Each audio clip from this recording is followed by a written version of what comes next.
been some real progress since last time, but also a couple of bumps in the road. For those of you who've been praying for me, I just want to say thank you so much. Keep going, don't stop. I really, really appreciate the support, and I have felt really supported and able to just stay focused and keep persevering. And for those of you who have sent some financial support to help with the costs, I really have appreciated that. It just removes one more stress from the whole experience. Where we're at now, well, you can see I've trimmed down. I've lost about 12 kilos. I'm feeling good. I'm feeling healthy. I have a muscle that I never have had in my whole life before, and I had to buy a new belt because my belt had run out of holes to tighten it. So from that angle, I'm feeling healthy. I'm feeling good. The lysis that I had in Israel, I got over in a few days, was over in a week, and we then dropped the dosage so that I could go and I could do the conference in the United States, and I've been able to continue to minister and to function. However, on Monday, we had some not so brilliant news. I'm working, as you know, with a health coach on a exercise and also with food, cutting out all sugars and carbs and starving the cancer cells of the glucose that it needs to live, and then hitting it with some chemicals that are naturally occurring in food that are known to kill cancer. But I'm also wanting to just keep an eye on it and keep it very carefully monitored. And so on Monday, I went in and I saw my cancer specialist in Brisbane, which is about 2 hours from here. And he went in and did an endoscopy, which is where they put a tube into your bladder with a camera on it and have a look around. And it was absolutely fantastic. The experience, the technology to actually see the wall of your bladder blown up onto a big screen and to be able to go caving and see all the aspects of it was just fascinating. And it wasn't as uncomfortable as I had been afraid that it would be. So I can do that again. I can handle that, which was a good thing to learn. The good news is that they've looked at the bladder cancer, and here you can see where the tumor was last time.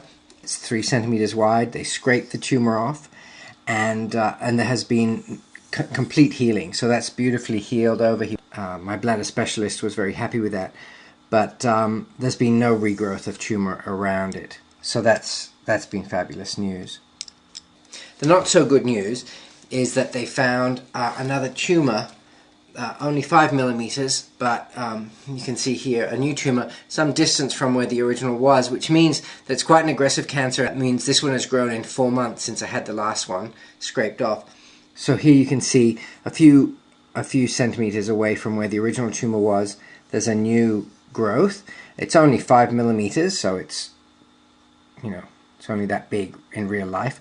It just looks big and scary like this, but you can see the necrotic tissue, the red spots there and here that look like it's actually struggling. It's not actually thriving. It's already having trouble. And my health coach believes that that's actually the cancer tumor already seeing the effects of the treatment that we're doing and dying off. Even as it's just starting to grow, it's already dying and moving back. So you can see the battle's not over.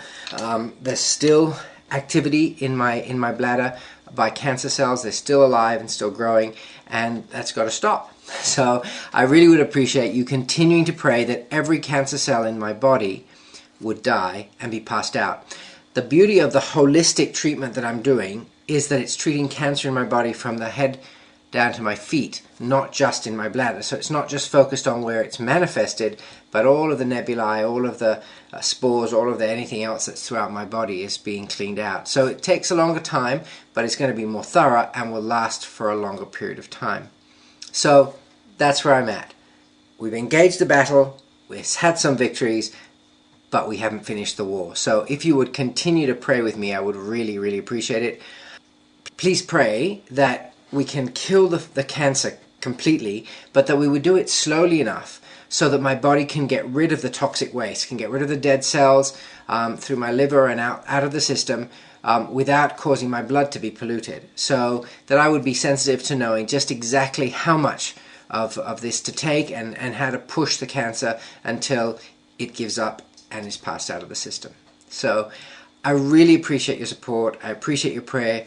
The same time as we're going very hard with this new level of treatment, I'm also being monitored very carefully by medical practitioners who are supportive. So the two are coming together in a way that allows me to continue my journey to healing.